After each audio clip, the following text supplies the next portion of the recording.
ਗੁਰੂ ਹਰਗੋਬਿੰਦ ਸਾਹਿਬ ਮਹਾਰਾਜ ਜੀ ਦੇ ਪਾਵਨ ਚਰਨਾਂ ਵਿੱਚ ਬਾਬਾ ਨੱਥਾ ਜੀ ਤੇ ਬਾਬਾ ਅਬਦੁੱਲਾ ਜੀ ਦੋ ਢਾਡੀ ਸੁਰ ਸਿੰਘ ਨਗਰ ਤੋਂ ਆਏ, ਜਿਨ੍ਹਾਂ ਨੇ ਢਾਡੀ ਵਾਰਾਂ ਗਾ ਕੇ ਮਹਾਰਾਜ ਦੇ ਪਾਵਨ ਚਰਨਾਂ ਵਿੱਚ ਵੀਰ ਰਸ ਪੈਦਾ ਕੀਤਾ।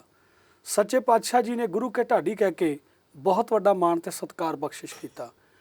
ਇੱਕ ਪਾਸੇ ਹਰਮੰਦਰ ਸਾਹਿਬ ਰੱਬੀ ਬਾਣੀ ਦਾ, ਇਲਾਹੀ ਬਾਣੀ ਦਾ ਕੀਰਤਨ ਹੋ ਰਿਹਾ ਤੇ ਦੂਜੇ ਪਾਸੇ ਢੱਡ ਤੇ ਸਰੰਗੇ ਦੀਆਂ ਗੁੰਜਾਰਾਂ ਪੈਂਦੀਆਂ, ਵੀਰ ਰਸੀ ਢਾਡੀ ਵਾਰਾਂ ਗਾਈਆਂ ਜਾਂਦੀਆਂ ਸਨ।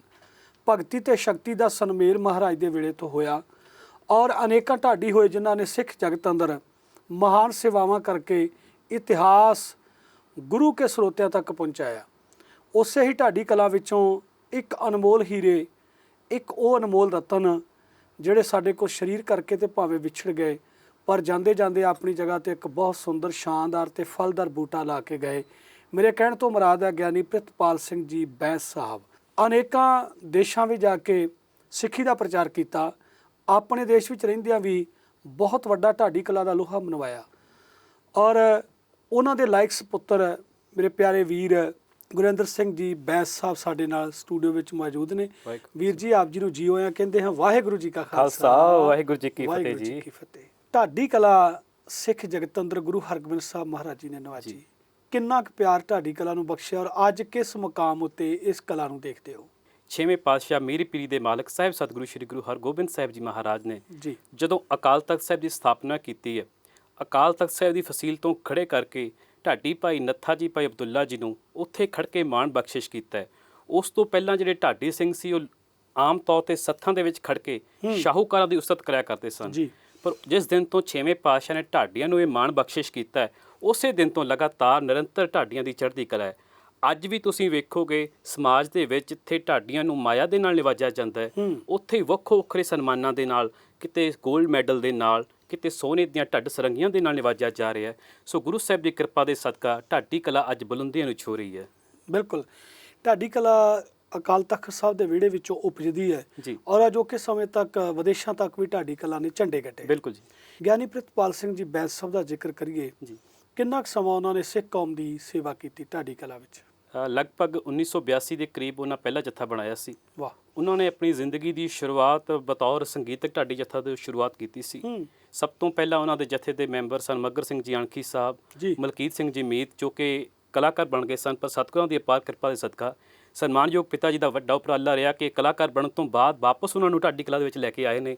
ਆਮ ਤੌਰ ਤੇ ਬਹੁਤ ਘੱਟ ਤੁਸੀਂ ਵੇਖਿਆ ਹੋਵੇਗਾ ਕਿ ਢਾਡੀ ਜਗਤ ਦੇ ਵਿੱਚੋਂ ਜਾ ਕੇ ਲੋਕੀ ਕਲਾਕਾਰ ਬਣ ਜਾਂਦੇ ਨੇ, ਪਰ ਵਾਪਸ ਕੋਈ ਢਾਡੀ ਕਲਾ ਵੱਲ ਨਹੀਂ ਆਉਂਦਾ। ਬਿਲਕੁਲ, ਇਹ ਕਦੇ ਕਦੇ ਵੇਖਿਆ। ਬਿਲਕੁਲ ਜੀ। ਇਸੇ ਤੋਂ ਬਾਅਦ ਅੱਜ ਦੇ ਮਕਬੂਲ ਗਾਇਕ ਦੁਰਗਾ ਰੰਗੀਲਾ ਜੀ, ਉਹਨਾਂ ਨੇ ਵੀ ਕਾਫੀ ਲੰਬਾ ਸਮਾਂ ਸਨਮਾਨਯੋਗ ਪਿਤਾ ਜੀ ਦੇ ਨਾਲ ਸਾਥ ਨਿਭਾਇਆ। ਉਸ ਤੋਂ ਬਾਅਦ ਫਿਰ 1992 ਦੇ ਕਰੀਬ ਪੁਰਾਤਨ ਢਾਡੀ ਜੱਥਾ ਨੂੰ ਮਕਬੂਲ ਕਰਦੇ ਹੋਏ ਇੱਕ ਢਾਡੀ ਜੱਥਾ ਅਮਰ ਸਿੰਘ ਸ਼ੌਂਕੀ ਜੀ ਦੇ ਸਪੁੱਤਰਾਂ ਦੇ ਨਾਲ ਤਿਆਰ ਕੀਤਾ। ਉਸ ਤੋਂ ਬਾਅਦ ਕਈ ਸਾਥੀ ਬਦਲੇ, ਦੇਸ਼ਾਂ ਵਿਦੇਸ਼ਾਂ ਦੇ ਵੀ ਟੂਰ ਕੀਤੇ। ਲਗਭਗ 20 ਤੋਂ 22 ਸਾਲ ਕੈਨੇਡਾ, ਅਮਰੀਕਾ ਦੀ ਯਾਤਰਾ ਦੇ ਦੌਰਾਨ ਉੱਥੇ ਵੀ ਸੰਗਤਾਂ ਨੂੰ ਗੁਰਬਾਣੀ ਕੀਰਤਨ ਦੇ ਨਾਲ ਨਿਹਾਲ ਕੀਤਾ, ਢਾਡੀ ਰਸ ਦੀਆਂ ਵਾਰਾਂ ਨਾਲ ਨਿਹਾਲ ਕੀਤਾ ਤੇ ਲਗਭਗ 40 ਤੋਂ 42 ਸਾਲ ਦਾ ਸਮਾਂ ਉਹਨਾਂ ਨੇ ਢਾਡੀ ਕਲਾ ਦੀ ਸੇਵਾ ਕੀਤੀ ਹੈ। 40-42 ਸਾਲ ਦਾ ਸਫ਼ਰ ਢਾਡੀ ਕਲਾ ਵਿੱਚ। ਜੀ ਜੀ। ਬਹੁਤ ਸਾਰੇ ਮਾਣ ਉਹਨਾਂ ਦੀ ਝੋਲੀ ਵਿੱਚ ਪਏ, ਕੋਈ ਸ਼ੱਕ ਨਹੀਂ। ਬਿਲਕੁਲ। ਇੰਗਲੈਂਡ ਵਗੈਰਾ ਜਾਂ ਨਿਊਜ਼ੀਲੈਂਡ, ਇਹਨਾਂ ਦੇਸ਼ਾਂ ਵਿੱਚ ਵੀ ਗਏ ਕਿ ਇਕੱਲਾ ਕੈਨੇਡਾ ਜਾਂ ਅਮਰੀਕਾ ਵਿੱਚ? ਉਹਨਾਂ ਨੇ ਜ਼ਿਆਦਾਤਰ ਉਹ ਅਮਰੀਕਾ ਤੇ ਕੈਨੇਡਾ ਹੀ ਰਹੇ ਨੇ। ਉਦੋਂ ਜਥੇ ਵਿੱਚ ਜਿਵੇਂ ਦੁਰਗਾ ਰੰਗੀਲਾ ਜੀ ਦਾ ਜ਼ਿਕਰ ਕਰੀਏ ਜਾਂ ਹੋਰ ਸਾਥੀ ਮੱਘਰ ਸਿੰਘ ਵਰਗੇ ਬੜੇ ਧਾਕੜ ਗਵਈਏ ਕਹੇ ਜਾ ਸਕਦੇ। ਬਿਲਕੁਲ ਜੀ, ਬਿਲਕੁਲ। ਅੱਜ ਵੀ ਉਹਨਾਂ ਨੂੰ ਲੋਕ ਸੁਣਦੇ ਨੇ ਬੜੇ ਪਿਆਰ ਨਾਲ। ਅੱਜ ਕੱਲ੍ਹ ਜਥੇ ਵਿੱਚ ਕੌਣ ਕੌਣ ਸੇਵਾ ਨਿਭਾ ਰਿਹਾ? ਅੱਜ ਕੱਲ੍ਹ ਜਥੇ ਦੇ ਵਿੱਚ ਲਗਭਗ ਸਨਮਾਨਯੋਗ ਪਿਤਾ ਜੀ ਦੇ ਨਾਲ ਸਾਲ 2000 ਤੋਂ ਲੈ ਕੇ ਅੱਜ ਤੱਕ ਸਾਥ ਨਿਭਾ ਰਹੇ ਸਨਮਾਨਯੋਗ ਭਾਈ ਸਾਹਿਬ ਭਾਈ ਜਗਦੀਸ਼ ਸਿੰਘ ਜੀ ਚੰਨ, ਬਸੀ ਪਠਾਣਾ ਤੋਂ। ਸਭ ਤੋਂ ਵੱਧ ਸਮਾਂ ਉਹਨਾਂ ਨੂੰ ਸਨਮਾਨਯੋਗ ਪਿਤਾ ਜੀ ਦੇ ਨਾਲ ਹੋ ਗਿਆ ਤੇ ਉਸ ਤੋਂ ਬਾਅਦ ਸਨਮਾਨਯੋਗ ਪਿਤਾ ਜੀ ਦੇ ਤੁਰ ਜਾਣ ਤੋਂ ਬਾਅਦ ਮੈਨੂੰ ਉਂਗਲੀ ਫੜ ਕੇ ਤੋਰਨ ਦੇ ਵਿੱਚ ਉਹਨਾਂ ਦਾ ਅਹਿਮ ਯੋਗਦਾਨ ਹੈ। ਬਿਲਕੁਲ। ਦੂਸਰੇ ਪਾਸੇ ਢੱਡ ਤੇ ਸਾਥ ਦੇ ਰਹੇ ਭਾਈ ਸਾਹਿਬ ਭਾਈ ਹਰਜਿੰਦਰ ਸਿੰਘ ਜੀ ਹੀਰਾ ਸਾਹਿਬ, ਸਰੰਗੀ ਤੇ ਸਾਥ ਨਿਭਾ ਰਹੇ ਨੇ ਪ੍ਰੋਫੈਸਰ ਗੁਰਪ੍ਰੀਤ ਪਾਲ ਸਿੰਘ ਜੀ, ਜੋ ਕਿ ਅਮਰਗੜ੍ਹ ਮਲੇਰਕੋਟਲਾ ਤੋਂ ਨੇ। ਸਮੁੱਚਾ ਹੀ ਜਥਾ ਸੁਰਾਂ ਦਾ ਮਾਲਕ ਚੜ੍ਹਦੀ ਕਲਾ ਵਾਲਾ ਢਾਡੀ ਜਥਾ ਹੈ ਤੇ ਇਹਨਾਂ ਦੇ ਸਹਿਯੋਗ ਦੇ ਸਦਕਾ ਇਹਨਾਂ ਨੇ ਮੈਨੂੰ ਪਿਤਾ ਜੀ ਤੁਰ ਜਾਣ ਤੋਂ ਬਾਅਦ ਉਂਗਲ ਫੜ ਕੇ ਮੈਨੂੰ ਮੋਟੀਵੇਟ ਕਰਕੇ ਆਪਣੇ ਨਾਲ ਤੋਰਿਆ। ਪਹਿਲਾ ਪ੍ਰੋਗਰਾਮ ਕਦੋਂ ਸੁਭ ਬਣਿਆ ਜਦੋਂ ਤੁਸੀਂ ਸਟੇਜ ਉੱਤੇ ਆਏ ਬਤੌਰ ਇੱਕ ਲੈਕਚਰਰ ਬਣ ਕੇ? ਬਿਲਕੁਲ ਜੀ, ਇਹ ਵੀ ਇੱਕ ਸਬਬ ਤੁਸੀਂ ਕਹਿ ਸਕਦੇ ਹੋ। ਜਦੋਂ ਸਨਮਾਨਯੋਗ ਪਿਤਾ ਜੀ ਹਸਪੀਟਲਾਈਜ਼ ਸੀਗੇ, ਉੱਥੋਂ ਉਹਨਾਂ ਨੇ ਆਪਣੀ ਅੰਤਮ ਇੱਛਾ ਜ਼ਾਹਿਰ ਕੀਤੀ ਸੀ ਕਿ ਮੈਂ ਚਾਹੁੰਦਾ ਜੇ ਮੇਰਾ ਢਾਡੀ ਜਥਾ ਬਣਿਆ ਹੈ ਇਸੇ ਤਰ੍ਹਾਂ ਬਰਕਰਾਰ ਰਹੇ। ਪਰ ਮੇਰਾ ਉਦੋਂ ਹਿੰਮਤ ਨਹੀਂ ਪਈ ਸੀ, ਪਰ ਨਾਲ ਦੇ ਸਿੰਘਾਂ ਦੀ ਮੈਂ ਹਿੰਮਤ ਹੀ ਦਾਤ ਦਿੰਦਾ ਜਿਨ੍ਹਾਂ ਮੇਰੇ ਵਰਗੇ ਅਣਜਾਣ ਬੰਦੇ ਨੂੰ ਮੋਟੀਵੇਟ ਕੀਤਾ। ਤੇ ਸਭ ਤੋਂ ਪਹਿਲੀ ਸਟੇਜ ਦੀ ਜੇ ਮੈਂ ਗੱਲ ਕਰਾਂ ਤਾਂ ਉਹ ਸਨਮਾਨਯੋਗ ਪਿਤਾ ਜੀ ਦੇ ਜਦੋਂ ਉਹਨਾਂ ਦਾ ਭੋਗ ਸੀ, ਉਹਨਾਂ ਦੀ ਅੰਤਮ ਅਰਦਾਸ ਸੀ। ਅੰਤਮ ਅਰਦਾਸ ਤੇ ਪਹਿਲੀ ਵਾਰ ਸਟੇਜ ਤੇ ਖੜਨ ਦਾ ਮਾਣ ਪ੍ਰਾਪਤ ਹੋਇਆ। ਉਦੋਂ ਤੇ ਕੁਝ ਬੋਲਣ ਦੀ ਵੀ ਜਾਂਚ ਨਹੀਂ ਸੀ, ਪਰ ਸਤਿਗੁਰਾਂ ਨੇ ਕਿਰਪਾ ਕੀਤੀ, ਹੌਲੀ ਹੌਲੀ ਸਿੱਖਦੇ ਜਾ ਰਹੇ ਹਾਂ। ਇੱਕ ਉਹ ਪਹਿਲ ਕਦਮੀ ਸੀ, ਦੂਜਾ ਉਸ ਸਮੇਂ ਇੱਕ ਦੁੱਖ ਵੀ ਬੜਾ ਵੱਡਾ, ਬਿਲਕੁਲ ਜੀ, ਕਿਉਂਕਿ ਬਾਪ ਦਾ ਭੋਗ ਪੈ ਰਿਹਾ ਹੋਵੇ, ਉਸ ਟਾਈਮ ਦੇ ਉੱਤੇ ਬੱਚੇ ਨੂੰ ਖਲੋ ਕੇ ਕੋਈ ਦੋ ਸ਼ਬਦ ਕਹਿਣੇ ਪੈਣ, ਕਈ ਵਾਰੀ ਗੱਚ ਭਰ ਆਉਂਦਾ, ਗੱਲ ਨਹੀਂ ਹੁੰਦੀ। ਪਰ ਮੈਂ ਸਮਝਦਾ ਕਿ ਗੁਰੂ ਸਾਹਿਬ ਨੇ ਆਪ ਸੀਸ ਤੇ ਹੱਥ ਰੱਖਿਆ ਕਿ ਉਹਨਾਂ ਤੋਂ ਬਾਅਦ ਤੁਹਾਡੀ ਜ਼ਰੂਰਤ ਆ ਸਿੱਖ ਕੌਮ ਦੀ, ਤੇ ਬੜੇ ਵੱਡੇ ਹੌਸਲੇ 'ਚ ਤੁਸੀਂ ਆ ਕੇ ਸ਼ੁਰੂਆਤ ਕੀਤੀ ਔਰ ਇੱਕ ਐਸੇ ਮੋੜ ਦੇ ਉੱਤੇ ਕੀਤੀ, ਮੈਂ ਸਮਝਦਾ ਕਿ ਦੁਖਾਂਤਮਈ ਸਮਾਂ ਉਹ। ਬਿਲਕੁਲ ਜੀ, ਜਿਵੇਂ ਜਦੋਂ ਹੀ ਸਨਮਾਨਯੋਗ ਪਿਤਾ ਜੀ ਦੀ ਡੈਥ ਹੁੰਦੀ ਆ, ਸਾਡਾ ਪਰਿਵਾਰ ਪੂਰੀ ਤਰ੍ਹਾਂ ਸਦਮੇ ਦੇ ਵਿੱਚ ਸੀ। ਪਰ ਜਦੋਂ ਜਥੇ ਦੇ ਸਿੰਘਾਂ ਨੇ ਤੇ ਸਨਮਾਨਯੋਗ ਬਾਬਾ ਜੀ ਹਰਦੀਪ ਸਿੰਘ ਜੀ ਰੋਪੜ ਵਾਲਿਆਂ ਨੇ ਤੇ ਮਹਾਂਪੁਰਖ ਬਾਬਾ ਹਰਚਰਨ ਸਿੰਘ ਜੀ ਅਰਦਾਸਪੁਰ ਵਾਲਿਆਂ ਦੇ ਟੈਲੀਫੋਨ ਦੇ ਰਾਹੀਂ ਦਾਸਰੇ ਨੂੰ ਇਹ ਹੌਸਲਾ ਅਫਜ਼ਾਈ ਕੀਤੀ ਕਿ ਤੁਸੀਂ ਇਸ ਤਰਫ ਕਦਮ ਪੁੱਟੋ ਜੀ, ਅਸੀਂ ਤੁਹਾਡੀ ਹੌਸਲਾ ਅਫਜ਼ਾਈ ਕਰਾਂਗੇ, ਹਰ ਕਦਮ ਤੁਹਾਡਾ ਸਾਥ ਦੇਵਾਂਗੇ। ਉਹਨਾਂ ਨੇ ਕੁਝ ਪਾਸਟ ਦੀਆਂ ਐਸੀਆਂ ਉਦਾਹਰਨਾਂ ਦਿੱਤੀਆਂ ਕਿ ਕਿਵੇਂ ਢਾਡੀ ਕਲਾਂ ਨੂੰ ਉਹਨਾਂ ਨੇ ਬੱਚਿਆਂ ਨੇ ਸੰਭਿਆ, ਤੇ ਕੁਝ ਪੁਰਾਤਨ ਢਾਡੀ ਐਸੇ ਹੋਏ ਜਿਨ੍ਹਾਂ ਦੇ ਬੱਚੇ ਅੱਗੇ ਨਹੀਂ ਤੁਰ ਸਕੇ, ਤੇ ਉਹ ਢਾਡੀ ਕਲਾ ਪਰਿਵਾਰਾਂ ਵਿੱਚ ਉੱਥੇ ਹੀ ਖਲੋ ਗਈ ਕਿ ਤੁਹਾਡੇ ਕੋਲ ਇਸ ਤੋਂ ਵਧੀਆ ਮੌਕਾ ਹੋਰ ਨਹੀਂ ਹੋ ਸਕਦਾ, ਤੇ ਅੱਗੇ ਭਵਿੱਖ ਵਿੱਚ ਇਹੋ ਜਿਹਾ ਮੌਕਾ ਆਏਗਾ ਵੀ ਨਹੀਂ। ਸੋ ਤੁਹਾਡੇ ਕੋਲ ਬਹੁਤ ਵਧੀਆ ਮੌਕਾ ਹੈ, ਤੁਸੀਂ ਆਪਣੇ ਪਿਤਾ ਜੀ ਦੀ ਵਿਰਾਸਤ ਨੂੰ ਸੰਭਾਲੋ, ਤਾਂ ਜੋ ਉਹਨਾਂ ਨੇ ਰੀਤ ਚਲਾਈ ਹੈ ਤੁਸੀਂ ਅੱਗੇ ਲੈ ਕੇ ਚੱਲੋ। ਸੋ ਸਤਿਗੁਰਾਂ ਨੇ ਅਪਾਰ ਕਿਰਪਾ ਕੀਤੀ ਹੈ। ਜਦੋਂ ਮੈਂ ਪਹਿਲੀ ਵਾਰ ਸਟੇਜ ਤੇ ਖਲੋਇਆ, ਜਿਵੇਂ ਤੁਸੀਂ ਜ਼ਿਕਰ ਕੀਤਾ ਹੈ ਕਿ ਸਨਮਾਨਯੋਗ ਪਿਤਾ ਜੀ ਦਾ ਭੋਗ ਪੈ ਰਿਹਾ ਸੀ, ਉਹ ਇੱਕ ਵਿਰਾਗਮਈ ਟਾਈਮ ਸੀ। ਬਿਲਕੁਲ ਉਸ ਵੇਲੇ ਜਦੋਂ ਮੈਂ ਸਟੇਜ ਤੇ ਖਲੋਇਆ, ਜੋ ਮੈਨੂੰ ਮਾਣ ਸਤਿਕਾਰ ਹੌਸਲਾ ਅਫਜ਼ਾਈ ਮੇਰੀ ਸੰਗਤਾਂ ਨੇ ਕੀਤੀ ਹੈ, ਕਿਉਂਕਿ ਵਰਲਡ ਦੇ ਫੇਮਸ ਢਾਡੀ ਜਿੱਥੇ ਰਾਗੀ ਪ੍ਰਚਾਰਕ ਸਭ ਪਹੁੰਚੇ ਹੋਏ ਸਨ, ਉਹਨਾਂ ਨੇ ਜਦੋਂ ਮੈਨੂੰ ਪਹਿਲੀ ਵਾਰ ਸਟੇਜ ਤੇ ਬੋਲਦਿਆਂ ਸੁਣਿਆ, ਉਹਨਾਂ ਨੇ ਮੇਰੀ ਹੌਸਲਾ ਅਫਜ਼ਾਈ ਕੀਤੀ। ਉਸ ਦਿਨ ਤੋਂ ਸਤਿਗੁਰਾਂ ਨੇ ਕਿਰਪਾ ਕੀਤੀ ਹੈ, ਨਿਰੰਤਰ ਚੱਲਣ ਦੀ ਕੋਸ਼ਿਸ਼ ਕਰ ਰਹੇ ਹਾਂ। ਅਰਦਾਸ ਕਰਦੇ ਹਾਂ ਗੁਰੂ ਸਾਹਿਬ ਕਿਰਪਾ ਕਰਨ, ਤੁਹਾਨੂੰ ਇਸੇ ਕਲਾ ਵਿੱਚ ਬਹੁਤ ਵੱਡੀ ਸਫਲਤਾ ਬਖਸ਼ਿਸ਼ ਕਰਨ, ਇਹ ਅਰਦਾਸ ਹੈ ਸਾਡੀ। ਅੱਜ ਸਾਡੇ ਇਸ ਮੰਚ ਤੋਂ ਕਿਹੜੀ ਚੀਜ਼ ਸੰਗਤ ਨਾਲ ਸਾਂਝੀ ਕਰ ਰਹੇ ਹੋ? ਢਾਡੀ ਕਲਾ ਦੀ ਕੋਈ ਅਹਿਮ ਵੰਨਗੀ? ਬਿਲਕੁਲ ਜੀ, ਢਾਡੀ ਕਲਾ ਬੜੀ ਅਹਿਮ ਕਲਾ ਹੈ, ਇਹ ਸਾਰੀ ਵੰਨਗੀਆਂ ਨਾਲ ਭਰਪੂਰ ਹੈ ਜੀ। ਇਸ ਦੇ ਵਿੱਚ ਜਿਵੇਂ ਪ੍ਰਮੁੱਖ ਛੰਦ ਉਗਾਏ ਜਾਂਦੇ ਨੇ, ਢਈਆ, ਵਾਰ, ਕਲੀ, ਸੰਮੀ, ਡਗਰ ਆਦਿ ਗਾਏ ਜਾਂਦੇ ਨੇ। ਪਰ ਜਿਹੜੀ ਵੰਨਗੀ ਤੁਹਾਡੇ ਨਾਲ ਸਾਂਝੀ ਕਰਨ ਜਾ ਰਹੇ ਹਾਂ ਜੀ, ਇਸ ਨੂੰ ਤੁਸੀਂ ਡਗਰ ਦੇ ਰੂਪ ਵਿੱਚ ਵੀ ਗਾ ਸਕਦੇ ਹੋ, ਸੰਮੀ ਦੇ ਰੂਪ 'ਚ ਵੀ ਗਾ ਸਕਦੇ ਹੋ, ਪਰ ਜਿਸ ਢੰਗ ਨਾਲ ਅਸੀਂ ਅੱਜ ਪੇਸ਼ ਕਰਨ ਜਾ ਰਹੇ ਹਾਂ, ਉਹਦੀ ਸ਼ੁਰੂਆਤ ਹੋਵੇਗੀ ਵਾਰ ਦੇ ਤਰੀਕੇ ਨਾਲ, ਤੇ ਜਿਹੜਾ ਉਹਦਾ ਐਂਡ ਹੋਵੇਗਾ ਉਹ ਇੱਕ ਕਲੀ ਦੇ ਤਰੀਕੇ ਦੇ ਨਾਲ ਹੋਵੇਗਾ। ਇੱਕ ਪਹਿਲਾ ਛੰਦ ਜਿਹੜਾ ਤੁਸੀਂ ਸਾਨੂੰ ਵਾਰ ਸੁਣਾ ਰਹੇ ਹੋ ਅੱਜ? ਹਾਂਜੀ, ਇਹ ਵਾਰ ਤੇ ਕਲੀ ਦਾ ਸੁਮੇਲ ਹੈ, ਕੰਬੀਨੇਸ਼ਨ ਹੈ ਜੀ। ਵਾਰ ਤੁਹਾਨੂੰ ਬਾਅਦ ਵਿੱਚ ਸੁਣਾਵਾਂਗੇ, ਇਹ ਵਾਰ ਤੇ ਕਲੀ ਦਾ ਕੰਬੀਨੇਸ਼ਨ ਹੈ, ਇੱਕ ਨਿਵੇਕਲਾ ਕਦਮ ਸਾਡੇ ਜਥੇ ਵੱਲੋਂ ਚੱਕਿਆ ਗਿਆ। ਕਿਉਂਕਿ ਸਾਡੇ ਪੱਕੇ ਰਾਗ ਨੇ, ਜਿਵੇਂ ਆਪ ਜੀ ਜ਼ਿਕਰ ਕਰ ਰਹੇ, ਵਾਰ ਹੈ, ਢਾਈਆ ਹੈ, ਡਿਓੜ ਹੈ, ਸਾਕਾ ਹੈ, ਟਰਨ ਛੰਦ ਹੈ, ਬਹੁਤ ਸਾਰੀਆਂ ਵੰਨਗੀਆਂ ਢਾਡੀ ਕਲਾ ਦੀ। ਪਰ ਮੈਂ ਸਮਝਦਾ ਕੋਈ ਢਾਡੀ ਕਲਾ ਵਿੱਚ ਆਪਾਂ ਮਿਹਨਤ ਵੀ ਕੀਤੀ। ਬਿਲਕੁਲ ਜੀ, ਜਿਹੜੀ ਜਿਵੇਂ ਵਾਰ ਤੋਂ ਸ਼ੁਰੂ ਕਰਾਂਗੇ, ਹਾਂਜੀ, ਅੱਖਰ ਉਹਦੇ ਵਾਰ ਦੇ ਹੋਣਗੇ ਜੀ, ਤਾਲ ਜਿਹੜਾ ਜਿਵੇਂ ਦੁੱਲਾ ਵਾਰ ਦਾ ਕਹਿ ਲਓ, ਲਾਸਟ ਵਿੱਚ ਮੁਕਾ ਜਿਹੜਾ ਆਪਾਂ ਕਲੀ ਤੇ ਕਰਾਂਗੇ ਜੀ। ਜੀ ਜੀ, ਬਿਲਕੁਲ, ਬੜੀ ਵੱਡੀ ਗੱਲ ਹੈ। ਚਲੋ ਅੱਜ ਆਪਾਂ ਸੰਗਤ ਨੂੰ ਜ਼ਰੂਰ ਸੁਣਾਈਏ। ਗੁਰਦੁਆਰਾ ਗੁਰੂ ਕਾ ਬਾਗ, ਜੋ ਕਿ ਗੁਰੂ ਨਗਰੀ ਸ਼੍ਰੀ ਅੰਮ੍ਰਿਤਸਰ ਸਾਹਿਬ ਤੋਂ 25 ਕਿਲੋਮੀਟਰ ਦੀ ਵਿੱਥ ਤੇ ਸਥਿਤ ਹੈ। ਇਹ ਉਹ ਪਾਵਨ ਸਥਾਨ ਹੈ ਜਿੱਥੇ ਦੋ ਪਾਤਸ਼ਾਹੀਆਂ ਨੇ ਆਪਣੇ ਚਰਨ ਪਾਏ। ਪੰਚਮ ਪਾਤਸ਼ਾਹ ਸਾਹਿਬ ਸਤਿਗੁਰੂ ਸ਼੍ਰੀ ਗੁਰੂ ਅਰਜਨ ਦੇਵ ਜੀ ਮਹਾਰਾਜ ਤੇ ਨੌਵੇਂ ਪਾਤਸ਼ਾਹ ਸ਼੍ਰੀ ਗੁਰੂ ਤੇਗ ਬਹਾਦਰ ਸਾਹਿਬ ਜੀ ਮਹਾਰਾਜ ਨੇ ਇਸ ਧਰਤੀ ਨੂੰ ਭਾਗਾਂ ਭਰੀ ਬਣਾ ਦਿੱਤਾ। ਜਦੋਂ ਮਹੰਤਾਂ ਦਾ ਵੇਲਾ ਆਇਆ, ਮਹੰਤਾਂ ਨੇ ਗੁਰੂ ਘਰ ਦੀ ਮਰਿਆਦਾ ਨੂੰ ਢਾਹ ਲਾਉਣ ਦਾ ਯਤਨ ਕੀਤਾ। ਇਸ ਪਾਵਨ ਸਥਾਨ ਦੇ ਉੱਤੇ ਮਹੰਤ ਸੁੰਦਰਦਾਸ ਦਾ ਕਬਜ਼ਾ ਸੀ। ਉਹ ਗੁਰੂ ਘਰ ਦੀ ਮਰਿਆਦਾ ਨੂੰ ਪੂਰਨ ਤਰੀਕੇ ਨਾਲ ਢਾਹ ਲਾ ਰਿਹਾ ਸੀ। ਖਬਰਾਂ ਪਹੁੰਚੀਆਂ ਅਕਾਲ ਤਖਤ ਸਾਹਿਬ ਵਿਖੇ।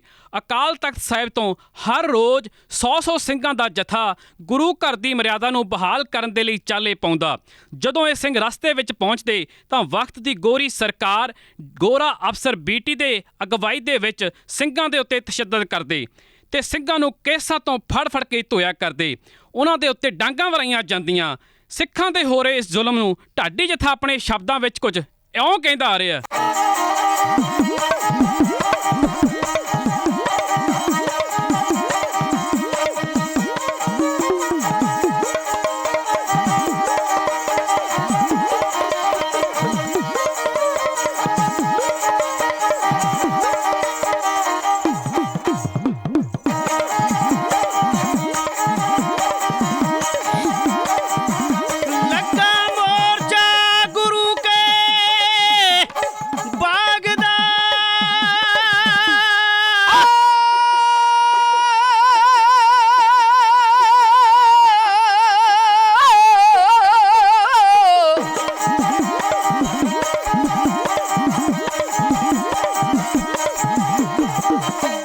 ਮੋਰਚਾ ਗੁਰੂ ਕੇ ਭਾਗਦਾ, ਲੱਗਾ ਮੋਰਚਾ ਗੁਰੂ ਕੇ ਭਾਗਦਾ। ਡਟ ਗਏ ਸਿੰਘ ਸੂਰਮੇ ਨੇ ਆ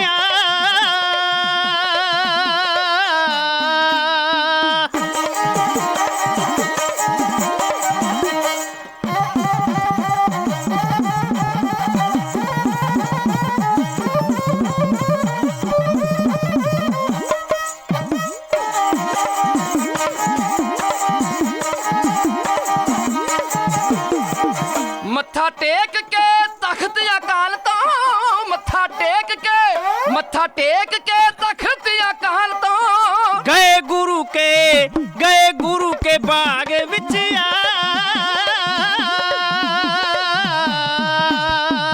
ਬਹੁਤ ਖੂਬਸੂਰਤ ਅੰਦਾਜ਼। ਧੰਨਵਾਦ ਜੀ, ਬਹੁਤ ਬਹੁਤ। ਵੈਸੇ ਸਾਹਿਬ ਕਮਾਲ ਕਰ ਦਿੱਤੀ, ਵਾਕਿਆ ਹੀ ਸਾਜੀ ਵੀ ਬੜੇ ਵਾਹ ਜੀ। ਕਮਾਲ ਦੇ ਨੇ ਆਪਣੇ ਬਹੁਤ ਵੀਰ ਬਹੁਤ ਸਾਥੀ, ਧੰਨਵਾਦ ਤੇ ਵਾਕਿਆ ਹੀ ਉਹਨਾਂ ਨੇ ਬਖੂਬੀ ਉਸ ਸੰਗੀਤ ਨੂੰ ਜੀ ਜੀ ਬੜੇ ਤਰੀਕੇ ਨਾਲ ਨਿਭਾਇਆ। ਬਿਲਕੁਲ ਜਿਹੜੀ ਅੱਗੇ ਆਪਾਂ ਹੁਣ ਚੀਜ਼ ਗਾਵਾਂਗੇ ਜੀ ਜੀ ਉਹ ਵੀ ਇਸੇ ਪ੍ਰਸੰਗ ਵਿੱਚੋਂ, ਇਸੇ ਢਾਡੀ ਕਲਾ ਦੀ ਕਿਸੇ ਖਾਸ ਜੀ। ਵੰਨਗੀ ਨੂੰ ਗਾ ਰਹੇ ਹੋ। ਬਿਲਕੁਲ ਜੀ ਬਿਲਕੁਲ। ਪਹਿਲਾਂ ਅਸੀਂ ਤੁਹਾਡੇ ਸਾਹਮਣੇ ਪੇਸ਼ ਕੀਤੀ ਹੈ ਵਾਰ ਤੇ ਕਲੀ ਦਾ ਕੰਬੀਨੇਸ਼ਨ ਪੇਸ਼ ਕੀਤਾ ਹੈ, ਤੇ ਹੁਣ ਜਿਹੜਾ ਅਸੀਂ ਪੇਸ਼ ਕਰਨ ਜਾ ਰਹੇ ਹਾਂ ਉਹਨੂੰ ਦੁੱਲੇ ਦੀ ਵਾਰ ਆਖਿਆ ਜਾਂਦਾ ਹੈ। ਪ੍ਰਸੰਗ ਇਹੀ ਹੋਵੇਗਾ ਗੁਰੂ ਕੇ ਬਾਗ ਦਾ ਮੋਰਚਾ। ਇਸ ਮੋਰਚੇ ਦਾ ਜਿਹੜਾ ਪ੍ਰਮੁੱਖ ਦੋਸ਼ੀ ਸੀ ਬੀਟੀ, ਉਹਦਾ ਕਿਵੇਂ ਸੋਧਾ ਲਾਇਆ ਗਿਆ, ਇਸ ਦੇ ਸੰਬੰਧ ਵਿੱਚ ਵਾਰ ਤੁਹਾਡੇ ਨਾਲ ਸਾਂਝੀ ਕਰਨ ਜਾ ਰਹੇ ਬਹੁਤ ਘੱਟ ਇਹ ਇਤਿਹਾਸ ਜਿਹੜਾ ਸੰਗਤ ਦੇ ਸਨਮੁਖ ਆਇਆ, ਬਿਲਕੁਲ ਜੀ ਕਿਉਂਕਿ ਆਪਾਂ ਦੂਜੇ ਕਈ ਇਤਿਹਾਸਾਂ ਨੂੰ ਦਿਨ ਰਾਤ ਪੇਸ਼ ਕਰਦੇ ਹਾਂ। ਜੀ ਜੀ ਜੀ ਕੁਝ ਇਤਿਹਾਸਕ ਪੰਨੇ ਐਸੇ ਹੁੰਦੇ ਨੇ ਜੀ ਜੀ ਜਿਹਨੂੰ ਆਪਾਂ ਵਿਸਾਰ ਬੈਠਦੇ ਹਾਂ। ਬਿਲਕੁਲ ਜੀ ਇਹ ਪ੍ਰਸੰਗ ਜਿਹੜਾ ਪਿਤਾ ਜੀ ਦਾ ਲਿਖਿਆ ਹੋਇਆ। ਜੀ ਬਿਲਕੁਲ ਜੀ। ਜੀ। ਮੇਰੇ ਸਨਮਾਨਯੋਗ ਪਿਤਾ ਜੀ ਦਾ ਇਹੀ ਇੱਕ ਨਵੇਕਲਾ ਕਦਮ ਸੀ। ਉਹ ਇਤਿਹਾਸ ਉਹ ਛੋਂਦੇ ਸਨ ਜਿਹੜਿਆਂ ਨੂੰ ਬਹੁਤ ਘੱਟ ਛੋਇਆ ਗਿਆ, ਜਿਵੇਂ ਗੁਰੂ ਕਾ ਬਾਗ ਦਾ ਮੋਰਚਾ, ਪੰਜਾ ਸਾਹਿਬ ਦਾ ਸਾਕਾ, ਐਸੇ ਹੀ ਅਨੇਕਾਂ ਇਤਿਹਾਸ ਉਹਨਾਂ ਲਿਖੇ ਆ। ਭਾਈ ਮੁਗਲੂ ਜੀ ਦਾ ਪ੍ਰਸੰਗ ਉਹਨਾਂ ਲਿਖਿਆ, ਵਾਹ, ਜਿਹੜਾ ਬਹੁਤ ਘੱਟ ਛੋਇਆ ਗਿਆ। ਬਹੁਤ ਘੱਟ ਪੜਿਆ ਜਾਂਦਾ ਜੀ ਜੀ ਸਟੇਜਾਂ ਬਿਲਕੁਲ ਤੇ। ਜੀ, ਬਿਲਕੁਲ ਮੈਂ ਕਈ ਵਾਰੀ ਵੇਖਦਾ ਕਿ ਅਸੀਂ ਪ੍ਰਚਲਿਤ ਪ੍ਰਸੰਗਾਂ ਨੂੰ ਜ਼ਿਆਦਾ ਯਾਦ ਕਰਦੇ ਹਾਂ, ਜੀ ਜੀ ਉਹੀ ਸੰਗਤ ਦੇ ਸਨਮੁਖ ਪੇਸ਼ ਕਰਦੇ ਹਾਂ। ਬਿਲਕੁਲ ਜੀ ਬਿਲਕੁਲ। ਤੇ ਮੈਨੂੰ ਵੀ ਬਤੌਰ ਢਾਡੀ ਹੋਣ ਕਰਕੇ ਜੀ। ਸੰਗਤ ਕਈ ਵਾਰੀ ਇਹ ਗੱਲ ਕਹਿ ਦਿੰਦੀ ਕਿ ਕੋਈ ਨਵਾਂ ਪ੍ਰਸੰਗ ਬਿਲਕੁਲ ਜੀ, ਜਾਂ ਕੋਈ ਹੋਰ ਇਤਿਹਾਸ ਦਾ ਛੁਪਿਆ ਹੋਇਆ ਪੰਨਾ ਜੀ ਜੀ ਉਹ ਵੀ ਸੰਗਤ ਦੇ ਰੂਬਰੂ ਕਰੋ। ਬਿਲਕੁਲ ਜੀ ਮੈਂ ਕਈ ਵਾਰੀ ਵੇਖਿਆ ਜਿਹੜੇ ਪ੍ਰਸੰਗ ਆਪਾਂ ਨਵੇਂ ਲੈ ਕੇ ਆਉਂਦੇ ਆ, ਬਿਲਕੁਲ ਸੰਗਤ ਬਹੁਤ ਪਿਆਰ ਕਰਦੀ, ਬਿਲਕੁਲ ਜੀ, ਕਿਉਂਕਿ ਉਹ ਬਿਲਕੁਲ। ਘੱਟ ਸੁਣੇ ਹੁੰਦੇ ਆ। ਬਿਲਕੁਲ ਜੀ ਬਿਲਕੁਲ। ਇੰਝ ਹੀ ਲੱਗਦਾ ਤੁਹਾਨੂੰ? ਬਿਲਕੁਲ ਜੀ ਬਿਲਕੁਲ। ਜਿਵੇਂ ਸਨਮਾਨਯੋਗ ਪਿਤਾ ਜੀ ਜਦੋਂ ਅਮਰੀਕਾ ਵਿੱਚ ਵਿਚਰ ਰਹੇ ਸਨ, ਉੱਥੇ ਉਹਨਾਂ ਨੇ ਇੱਕ ਨਵਾਂ ਪ੍ਰਸੰਗ ਤਿਆਰ ਕੀਤਾ ਸੀ। 20ਵੀਂ ਸਦੀ ਦੇ ਮਹਾਨ ਸੂਰਬੀਰ ਯੋਧੇ ਸੰਤ ਗਿਆਨੀ ਜਰਨੈਲ ਸਿੰਘ ਜੀ ਖਾਲਸਾ ਭਿੰਡਰਾਂ ਵਾਲਿਆਂ ਦਾ ਇਤਿਹਾਸ ਅਸੀਂ ਆਮ ਤੌਰ ਤੇ ਸਰਵਣ ਕਰਦੇ ਹਾਂ, ਪਰ ਜਿਹੜੇ ਉਹਨਾਂ ਦੇ ਸਮੇਂ ਦੇ ਦੌਰਾਨ ਸੂਰਮੇ ਯੋਧੇ ਹੋਏ ਉਹਨਾਂ ਨੂੰ ਅਣਗੌਲਿਆਂ ਕਰ ਦਿੱਤਾ ਗਿਆ। ਉਹਨਾਂ ਵਿੱਚੋਂ ਇੱਕ ਸੀ ਭਾਈ ਸਾਹਿਬ ਭਾਈ ਰਸਾਲ ਸਿੰਘ ਜੀ ਆਰਫਕੇ। ਉਹਨਾਂ ਦੇ ਇਤਿਹਾਸ ਜੀ, ਉਹਨਾਂ ਦੇ ਇਤਿਹਾਸ ਨੂੰ ਬਹੁਤ ਘੱਟ ਛੋਇਆ ਗਿਆ ਜੀ। ਉਹਨਾਂ ਨੇ ਬਿੱਛੂ ਰਾਮ ਥਾਣੇਦਾਰ ਦਾ ਸੌਦਾ ਲਾਇਆ ਸੀ, ਜਿਸ ਨੇ ਇੱਕ ਸਿੱਖ ਦੀ ਦਾੜੀ ਤੇ ਕੇਸ ਕਤਲ ਕਰਕੇ ਉਹਦੀ ਬੇਅਦਬੀ ਕੀਤੀ ਸੀ ਤੇ ਸੰਤਾਂ ਨੂੰ ਲਲਕਾਰਿਆ ਸੀ। ਜਿਵੇਂ ਆਪਾਂ ਭਾਈ ਮੁਗਲੂ ਜੀ ਦੇ ਪ੍ਰਸੰਗ ਬਾਰੇ ਕਹਿ ਰਹੇ ਸੀ, ਜੀ ਜੀ ਇਹ ਵੀ ਸਾਖੀ ਜਿਹੜੀ ਆ ਪਿਤਾ ਜੀ ਨੇ ਆਪਣੇ ਹੱਥੀ। ਬਿਲਕੁਲ ਜੀ ਬਿਲਕੁਲ। ਇਹ ਪ੍ਰਸੰਗ ਵੀ ਨਿਵਕਲਾ ਪ੍ਰਸੰਗ ਸੀਗਾ। 6ਵੇਂ ਪਾਤਸ਼ਾਹ ਤੋਂ ਪ੍ਰਸੰਗ ਸ਼ੁਰੂ ਹੁੰਦਾ ਤੇ 9ਵੇਂ ਪਾਤਸ਼ਾਹ ਤੱਕ ਇਹ ਪ੍ਰਸੰਗ ਚੱਲਦਾ ਹੈ। ਵਾਹ, ਕੀ ਬਾਤ ਹੈ ਜੀ। ਕਿਵੇਂ ਸਿੱਖ ਨੇ ਆਪਣੀ ਕਮਾਈ ਕੀਤੀ ਹੈ, ਕਿਵੇਂ ਸਤਿਗੁਰਾਂ ਦੇ ਬੋਲਾਂ ਨੂੰ ਪੁਗਾਉਣਾ ਹੈ, ਉਸ ਪ੍ਰਸੰਗ ਤੋਂ ਸਾਨੂੰ ਸਿੱਖਣ ਨੂੰ ਮਿਲਦਾ ਹੈ। ਬੜੀ ਲੰਬੀ ਗਾਥਾ ਹੈ। ਬਿਲਕੁਲ ਜੀ। ਕੀ ਬਾਤ ਹੈ। ਮੈਂ ਚਾਹੁੰਦਾ ਕਿ ਜਿਹੜੀ ਉਹ ਵਾਰ ਹੈ, ਜਿਹੜੇ ਸ਼ਬਦ ਤੁਸੀਂ ਅੱਜ ਸਾਡੇ ਨਾਲ ਢਾਡੀ ਕਲਾ ਵਿੱਚ ਸਾਂਝੇ ਕਰ ਰਹੇ ਹੋ, ਜੀ ਜੀ ਜੀ, ਉਹ ਵੀ ਸੰਗਤ ਦੇ ਰੂਬਰੂ ਜ਼ਰੂਰ ਰੱਖੀਏ। ਬਿਲਕੁਲ ਜੀ ਕਿਉਂਕਿ ਬਿਲਕੁਲ। ਢਾਡੀ ਕਲਾ ਦਾ ਅਹਿਮ ਅੰਗ ਹੈ। ਜਿੰਨਾ ਚਿਰ ਢਾਡੀ ਸਟੇਜ ਉੱਤੇ ਵਾਰ ਨਾ ਗਾਵੇ, ਬਿਲਕੁਲ ਜੀ ਉਹਨਾਂ ਚਿਰ ਉਹਨੂੰ ਢਾਡੀ ਨਹੀਂ ਕਿਹਾ ਜਾਂਦਾ। ਬਿਲਕੁਲ ਜੀ। ਦੇਸੀ ਭਾਸ਼ਾ ਦੀ ਆਪਾਂ ਜੇ ਗੱਲ ਕਰੀਏ, ਲੋਕਲ ਭਾਸ਼ਾ ਦੇ ਵਿੱਚ, ਮੈਂ ਕਿਸੇ ਬਜ਼ੁਰਗ ਨੂੰ ਮਿਲਿਆ ਸਾਂ, ਉਹਨਾਂ ਨੇ ਬੜੀ ਚੰਗੀ ਗੱਲ ਕਹੀ। ਕਹਿੰਦੇ ਵਾਰ ਨੂੰ ਹਮੇਸ਼ਾ ਲਾਸਟ ਵਿੱਚ ਪੇਸ਼ ਕਰਨਾ ਚਾਹੀਦਾ, ਇੱਕ ਸੁਹਾਗੇ ਦਾ ਕੰਮ ਕਰਦੀ ਹੈ। ਪਹਿਲਾਂ ਜਿੰਨੀਆਂ ਵੀ ਵੰਨਗੀਆਂ ਤੁਸੀਂ ਪੇਸ਼ ਕਰ ਚੁੱਕੇ ਹੋ ਉਹ ਵੱਖ-ਵੱਖ ਛੰਦਾਬੰਦੀ ਦੇ ਵਿੱਚ ਹੁੰਦੀਆਂ ਨੇ, ਪਰ ਜਿਹੜੀ ਵਾਰ ਹੁੰਦੀ ਹੈ ਉਹ ਚੜ੍ਹਦੀ ਕਲਾ ਵਾਲੀ ਹੁੰਦੀ ਆ ਤੇ ਉਹ ਇੱਕ ਸੁਹਾਗੇ ਦਾ ਕੰਮ ਕਰਦੀ ਹੈ। ਬਿਲਕੁਲ ਬਿਲਕੁਲ ਜੋਸ਼ ਪੈਦਾ ਕਰ ਦਿੰਦੀ ਹੈ। ਸਿਖਰ ਹੋ ਜਾਂਦੀ ਉੱਥੇ ਜਾ ਬਿਲਕੁਲ ਕੇ। ਜੀ ਬਿਲਕੁਲ ਜੀ। ਮੈਂ ਚਾਹੁੰਦਾ ਕਿ ਉਹ ਸੰਗਤ ਦੇ ਰੂਬਰੂ ਜ਼ਰੂਰ ਬਿਲਕੁਲ ਜੀ। ਗੁਰੂ ਕੇ ਬਾਗ ਦੇ ਮੋਰਚੇ ਦਾ ਪ੍ਰਮੁੱਖ ਦੋਸ਼ੀ ਗੋਰਾ ਅਫਸਰ ਬੀਟੀ ਰਿਟਾਇਰਮੈਂਟ ਤੋਂ ਬਾਅਦ ਸੰਗਰੂਰ ਜ਼ਿਲ੍ਹੇ ਦੇ ਪਿੰਡ ਚੱਠਾ ਸ਼ੇਖਵਾਂ ਵਿੱਚ ਰਹਿਣ ਲੱਗਾ, ਜਿੱਥੇ ਉਸਨੇ ਇੱਕ ਬਦਚਲਣ ਔਰਤ ਹਰਨਾਮੀ ਦੇ ਨਾਲ ਵਿਆਹ ਕਰਵਾ ਲਿਆ। ਇਸ ਬੀਬੀ ਨੇ ਆਪਣੇ ਪਤੀ ਨੂੰ ਧੋਖੇ ਦੇ ਨਾਲ ਜ਼ਹਿਰ ਦੇ ਕੇ ਮਾਰਿਆ ਸੀ ਤੇ ਉਸ ਤੋਂ ਬਾਅਦ ਆਪਣੇ ਦਿਓਰ ਕਾਕਾ ਸਿੰਘ ਤੇ ਵੀ ਜ਼ੁਲਮ ਕਰਾ ਰਹੀ ਸੀ। ਹਰ ਰੋਜ਼ ਉਸ ਨੂੰ ਪੁਲਿਸ ਕੋਲੋਂ ਟਾਰਚਰ ਕਰਵਾਉਂਦੀ। ਭਾਬੀ ਦੇ ਜ਼ੁਲਮਾਂ ਦਾ ਸਤਾਇਆ ਹੋਇਆ ਕਾਕਾ ਸਿੰਘ ਬੱਬਰ ਅਕਾਲੀਆਂ ਦੇ ਜਥੇ ਵਿੱਚ ਭਰਤੀ ਹੋ ਗਿਆ। ਇਹ ਜਥਾ ਹਰ ਰੋਜ਼ ਨਿੱਕੇ ਮੋਟੇ ਸ਼ਾਹੂਕਾਰਾਂ ਨੂੰ ਲੁੱਟਦਾ। ਇੱਕ ਦਿਨ ਮੁਲਾਕਾਤ ਹੋਈ ਬਾਬਾ ਬੱਗਾ ਸਿੰਘ ਹੀਰੋ ਕਲਾਂ ਵਾਲਿਆਂ ਦੇ ਨਾਲ। ਮਹਾਂਪੁਰਖਾਂ ਦੀ ਪ੍ਰੇਰਣਾ ਦੇ ਸਦਕਾ ਇਹਨਾਂ ਨੇ ਫੈਸਲਾ ਕੀਤਾ ਕਿ ਗੁਰੂ ਕੇ ਬਾਗ ਦੇ ਮੋਰਚੇ ਦਾ ਪ੍ਰਮੁੱਖ ਦੋਸ਼ੀ ਬੀਟੀ ਜੋ ਕਿ ਅਜੇ ਜਿਉਂਦਾ ਹੈ ਉਸ ਨੂੰ ਗੱਡੀ ਚਾੜਿਆ ਜਾਵੇ। ਲੈ ਕੇ ਬਾਬਾ ਜੀ ਤੋਂ ਆਸ਼ੀਰਵਾਦ ਤੇ ਲੈ ਕੇ 500 ਰੁਪਇਆ ਰਸਤੇ ਦੇ ਵਿੱਚੋਂ ਇਹਨਾਂ ਨੇ ਪੁਲਿਸ ਵਾਲੀਆਂ ਵਰਦੀਆਂ ਸਵਾ ਲਈਆਂ। ਚਲਦੇ ਚਲਦੇ ਆਣ ਪਹੁੰਚੇ ਆ ਚੱਠਾ ਸ਼ੇਖਮਾ ਪਿੰਡ ਵਿੱਚ, ਜਿੱਥੇ ਗੋਰਾ ਅਫਸਰ ਬੀਟੀ ਆਪਣੇ ਘਰ ਦੀ ਪਾਰਕ ਵਿੱਚ ਬਹਿ ਕੇ ਸਵੇਰ ਦੀ ਆਈ ਹੋਈ ਅਖਬਾਰ ਪੜ੍ਹ ਰਿਹਾ ਸੀ।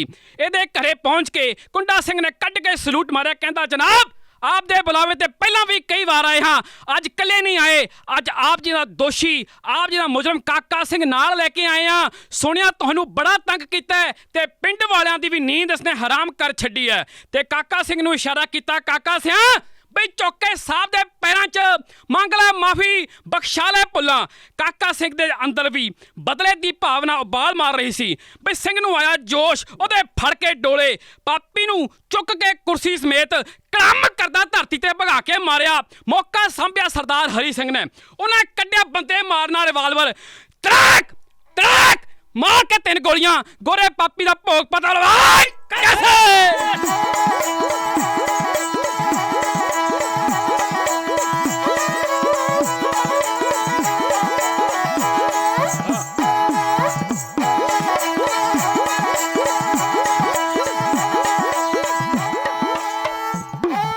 ਪਿੰਡ ਚੱਠੇ ਵਿੱਚ ਪਹੁੰਚ ਗਏ ਸੂਰਮੇ ਹੋ ਆਦੇ ਹਾਏ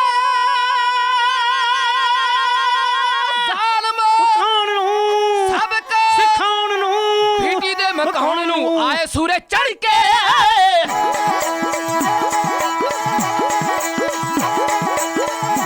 ਆ ਪਿੰਡ ਚੱਠੇ ਵਿੱਚ ਪਹੁੰਚ ਗਏ ਸੂਰਮੇ,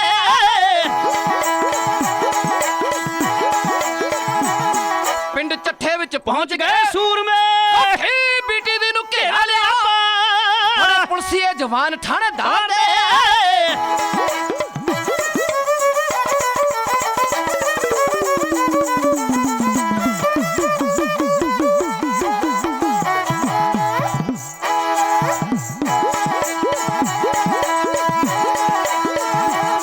ਬਣੇ ਪੁਲਸੀਏ ਜਵਾਨ ਥਾਣੇਦਾਰ ਦੇ ਵਿੱਚ ਵਰਦੀ ਦੇ ਅਸਲਾ ਸਜਾ ਕਹਿੰਦੇ ਆਏ ਹਾਂ ਜਨਾਬ ਤੁਹਾਨੂੰ ਮਿਲਣ ਲਈ।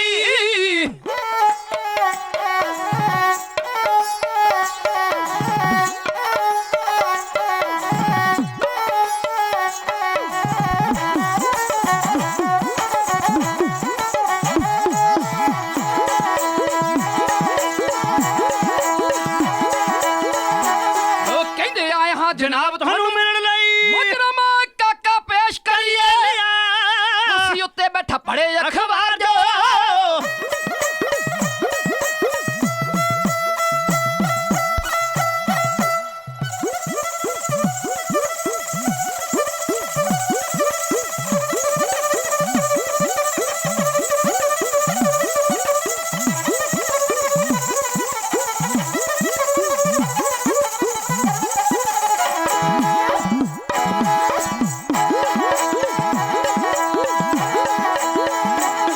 ਕੁਰਸੀ ਉੱਤੇ ਬੈਠਾ ਪੜੇ ਅਖਬਾਰ ਜੋ ਹਰ ਨਾਮੀ ਸੇਵਾ ਮੰਨਦਾ।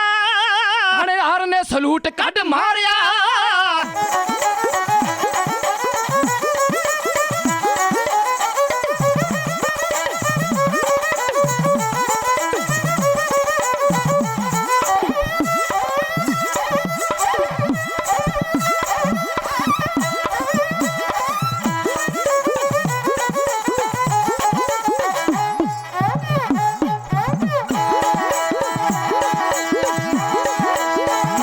ਉਹ ਥਾਣੇਦਾਰ ਨੇ ਸਲੂਟ ਕੱਢ ਮਾਰਿਆ ਤੋ ਕਾਕੇ ਤਾਈ ਪੈਰਾਂ 'ਚ ਕਾਕਾ ਸਿੰਘ ਨੇ ਲੱਤਾਂ ਤੋਂ ਫੜ ਸੁੱਟਿਆ।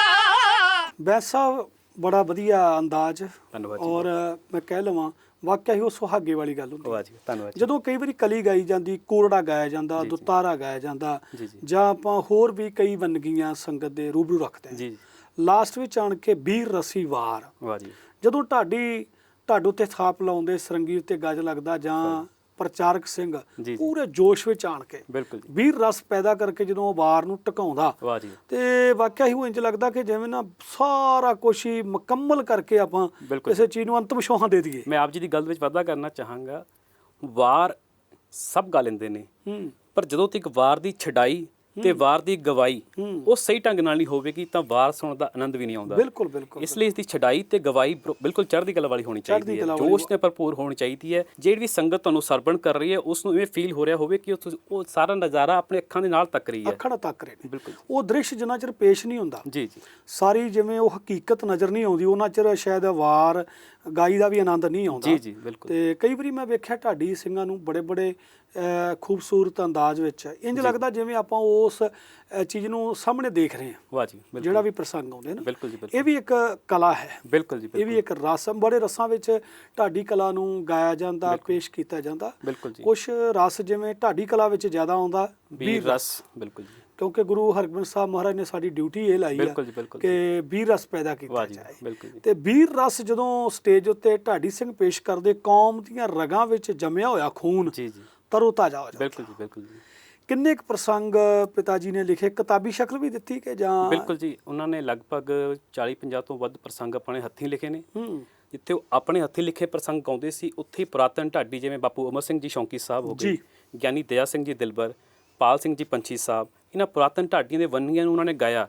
ਪਰ ਜਿਵੇਂ ਅੱਜ ਕੱਲ੍ਹ ਪ੍ਰਚਲਿਤ ਹੋ ਰਿਹਾ ਕਿ ਪੁਰਾਤਨ ਵੰਨਗੀਆਂ ਨੂੰ ਗਾਇਆ ਜਾਂਦਾ ਪਰ ਉਹਨਾਂ ਰਾਈਟਰਾਂ ਦੇ ਨਾਮ ਮਿਸ ਕਰ ਦਿੱਤੇ ਜਾਂਦੇ ਨੇ। ਉਹ ਪਿਤਾ ਜੀ ਦੀ ਇੱਕ ਖਾਸੀਅਤ ਸੀ, ਜੇ ਕਿਤੇ ਉਹਨਾਂ ਨੇ ਕਿਸੇ ਪੁਰਾਤਨ ਢਾਡੀ ਦਾ ਪ੍ਰਸੰਗ ਗਾਇਆ, ਕੋਈ ਕਵਿਤਾ ਉਹਨਾਂ ਦੀ ਗਾਈ, ਬਕਾਇਦਾ ਲੈਕਚਰ ਵਿੱਚ ਉਹਨਾਂ ਦਾ ਨਾਮ ਅਨਾਉਂਸ ਕਰਕੇ ਤੇ ਕਵਿਤਾ ਵਿੱਚ ਉਹਦਾ ਨਾਮ ਲੈ ਕੇ ਉਹਨਾਂ ਨੂੰ ਮਾਣ ਸਤਿਕਾਰ ਬਖਸ਼ਿਸ਼ ਕੀਤਾ। ਬੜੀ ਵੱਡੀ ਗੱਲ ਹੈ। ਆਪ ਜੀ ਨੇ ਗੱਲ ਕੀਤੀ ਹੈ ਕਿਤਾਬੀ ਰੂਪ ਦੀ। ਸਨਮਾਨਯੋਗ ਪਿਤਾ ਜੀ ਵੱਲੋਂ, ਬੈਂਸ ਸਾਹਿਬ ਵੱਲੋਂ ਪਿੱਛੇ ਜੇ ਇੱਕ ਕਿਤਾਬ ਰਿਲੀਜ਼ ਕੀਤੀ ਗਈ ਸੀ ਕੈਨੇਡਾ ਦੀ ਧਰਤੀ ਤੇ, ਅਣਮੁੱਲੇ ਮੋਤੀ, ਜੋ ਕਿ ਲਗਭਗ 8 ਦੇ ਕਰੀਬ ਪ੍ਰਸੰਗਾਂ ਦੇ ਨਾਲ ਪਰੋਈ ਗਈ ਹੈ। ਵਾਹ। ਬਿਲਕੁਲ ਨਿਵੇਕਲੇ ਪ੍ਰਸੰਗਾਂ ਨੂੰ ਉਸ ਵਿੱਚ ਛੋਹਣ ਦੀ ਕੋਸ਼ਿਸ਼ ਕੀਤੀ ਹੈ। ਜਿਵੇਂ ਉਦਾਹਰਨ ਦੇ ਤੌਰ ਤੇ ਨਨਕਾਣਾ ਸਾਹਿਬ ਦੇ ਸਾਕੇ ਦੇ ਵਿੱਚ ਇਕਬਾਲ ਸ਼ਹੀਦ ਹੋਏ ਹੈ, ਉਹਨਾਂ ਦੀ ਸਾਖੀ ਨੂੰ ਛੋਹਿਆ ਗਿਆ। ਬਹੁਤ ਵਧੀਆ, ਕਿਉਂਕਿ ਕੁਝ ਪ੍ਰਸੰਗ ਇਤਿਹਾਸ ਛਿਪੇ ਰਹਿ ਗਏ, ਬਿਲਕੁਲ ਜੀ। ਉਹਨਾਂ ਨੂੰ ਸੰਗਤ ਦੇ ਰੂਬਰੂ ਕਰਨਾ ਵੀ ਬਹੁਤ ਜ਼ਰੂਰੀ। ਦੂਜੀ ਗੱਲ ਰਹੀ ਜਿਵੇਂ ਅਮਰ ਸਿੰਘ ਜੀ ਸ਼ੌਂਕੀ ਸਾਹਿਬ ਜੀ ਜੀ ਜੀ। ਪਾਲ ਸਿੰਘ ਜੀ ਪੰਛੀ, ਗਿਆਨੀ ਦਇਆ ਸਿੰਘ ਜੀ ਦਿਲਬਰ ਸਾਹਿਬ, ਸੋਹਣ ਸਿੰਘ ਜੀ ਸੀਤਲ ਸਾਹਿਬ, ਨਾਰਾਇਣ ਸਿੰਘ ਜੀ ਚੰਦਨ ਵਰਗੇ। ਵਾਹ ਜੀ। ਮੈਂ ਉਹਨਾਂ ਚੋਂ ਕੁਝ ਢਾਡੀ ਸਿੰਘਾਂ ਨੂੰ, ਬਜ਼ੁਰਗਾਂ ਨੂੰ ਮਿਲਿਆ ਵੀ। ਵਾਹ ਜੀ।